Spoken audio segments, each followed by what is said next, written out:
So, the adventure began because of the cookie. Not a real cookie, a pretend one.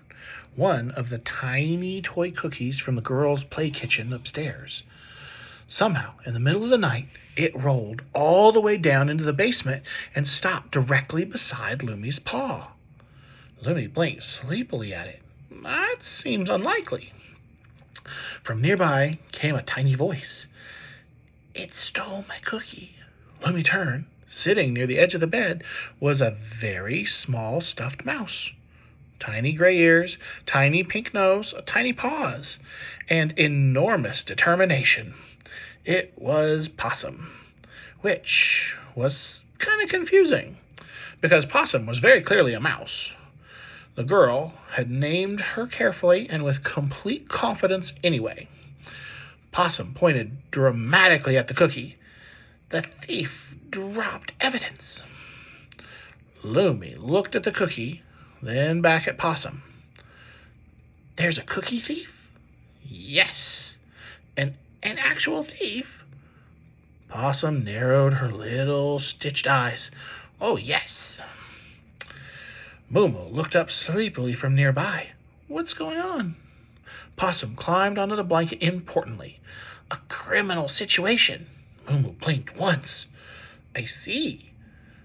The cookie thief has struck again. Lumi tilted his head. Again? Possum nodded seriously. 3 missing toy cookies. 3? And 1 tiny plastic banana. Gasped Lumi softly. The banana too? Exactly. Mumu hid a smile. The green stuffy remained quietly tucked into the girl's arms, watching calmly. Possum paced dramatically. The thief leaves no tracks, no clues, no crumbs. She paused. Until now. She pointed again at the toy cookie.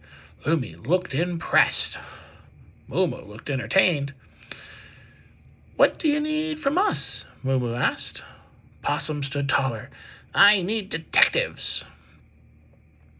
The 3 stuffies carefully climbed upstairs into the dark house. Everything was peaceful. Grandma's blanket rested over the couch. Grandpa's chair sat near the television. Moonlight stretched softly across the floor from the basement living room window behind them. Possum moved low to the ground dramatically. Stay alert. Lumi whispered. Do we need to know what we're looking for? No. Do we know what they look like? No. Do we know if they're dangerous? Possum paused thoughtfully. Maybe medium dangerous. That did not help very much. They reached the girls' play kitchen near the living room. The toy plate sat empty. Tiny plastic cupcakes remained untouched. The toy watermelon was still there. But sure enough, the cookies were gone. Possum pointed at the scene like a detective in a mystery movie. Classic theft. Lumi looked around carefully. Then he noticed something. Tiny silver sparkles near the floor. Wait. Possum hurried over. The sparkles continued across the room in a faint trail. Mumu crouched beside them. Glitter. Lumi blinked. The thief leaves glitter? Possum gasped dramatically. A bold criminal. The glitter trail led behind the couch, then behind a storage bin, then directly to the heating vent near the wall. The glitter disappeared inside. Possum narrowed her eyes. That criminal tunnel. Lumi looked uncertain. That vent is really small. Possum looked at her own tiny size proudly. Not for me. A moment later, she vanished into the vent. Lumi looked at Mumu. Should we stop her? Mumu calmly climbed into the vent herself. I think it's too late. Lumi hurried after them. The inside of the vent was enormous. At least it felt enormous to stuffed animals. Warm air whooshed softly around them as they followed the glitter trail deeper and deeper through the twisting metal tubes. Then suddenly, music.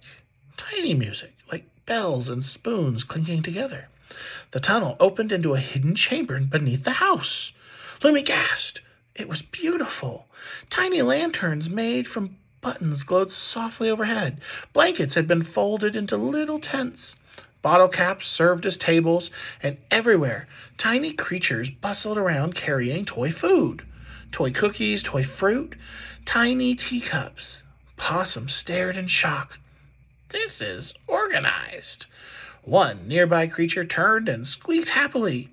It was a dust bunny, a tiny, fluffy dust bunny wearing a spoon as a hat. Oh, the dust bunny cried, visitors! Suddenly, dozens of dust bunnies appeared. Tiny, fluffy gray creatures bounced excitedly around the room, carrying toy kitchen items. One proudly rolled the missing plastic banana past them. Lumi whispered, They stole the cookies. Possum looked stunned. The thieves are dust bunnies? The dust bunnies in Spoon Hat gasped. We are not thieves. Possum pointed dramatically at the banana. You literally stole a banana. That's fair. The Spoon Hat Dust Bunny introduced himself as Sir Flufferton, which Possum thought was suspiciously fancy. Sir Flufferton explained everything very quickly and very excitedly. It's our festival week. Every year we gather shining and wonderful things from the great feast. Lumi looked around. The chamber was filled with carefully arranged treasures. Missing toy food, lost buttons, hair ties, a sock. Nobody asked about the sock. We only borrow things, Sir Fluffington explained. We always return them afterward. Possum crossed her tiny arms. You borrowed 3 cookies. Sir Flufferton looked embarrassed. And maybe 1 banana.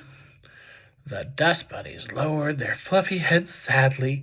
Lumi looked around the cheerful little festival chamber. Tiny dust bunny children danced around with toy cupcake wrappers on their heads. One proudly carried a plastic pea like a trophy. Moo smiled softly. They didn't mean harm. Possum hesitated. Then one tiny dust bunny offered her a toy teacup. For me? The dust bunny nodded eagerly. Possum took the teacup very slowly. Her detective expression softened. Before long, Lumi and the others were completely involved in the Dust Bunny Festival. They played button-rolling contests, tiny spoon races, a game involving bouncing marshmallows into tiny pots. Possum became fiercely competitive. No one distract her. I wasn't planning to. Sir Flufferton even opened Possum honorary tiny detective queen. Possum pretended not to enjoy this. She absolutely was enjoying this. Lumi laughed harder than he had in days, watching her dramatically solve crimes involving missing jelly beans that were usually sitting directly beside whoever lost them. Eventually, the warm vent air began slowing. The dust bunny lanterns dimmed softly. Sir Flufferton bowed politely. The great feast is ending. Dust bunnies carefully packed up all the borrowed treasures, toy cookies, the banana, even the mysterious sock. Possum helped inspect everything carefully. Very well, she announced importantly. You are forgiven. The dust bunnies cheered wildly. By the time Lumi, Moo and Possum returned downstairs, the house was quiet once more. The girl slept peacefully, unaware of the enormous dust bunny civilization hidden safely in the vents above. Possum climbed onto the bed proudly, carrying her tiny teacup trophy. Moo settled nearby. Lumi curled beside the girl. Before falling asleep, he whispered softly, You're a really good detective. Possum puffed up proudly. I know. Then, after a pause, she added quietly, Medium danger was accurate, though. Lumi laughed softly, and somewhere inside the walls of the sleeping house, tiny dust bunnies celebrated beneath glowing button lanterns with returned cookies, tiny songs, and absolutely no more stealing. Mostly. Exactly the way it was meant to be.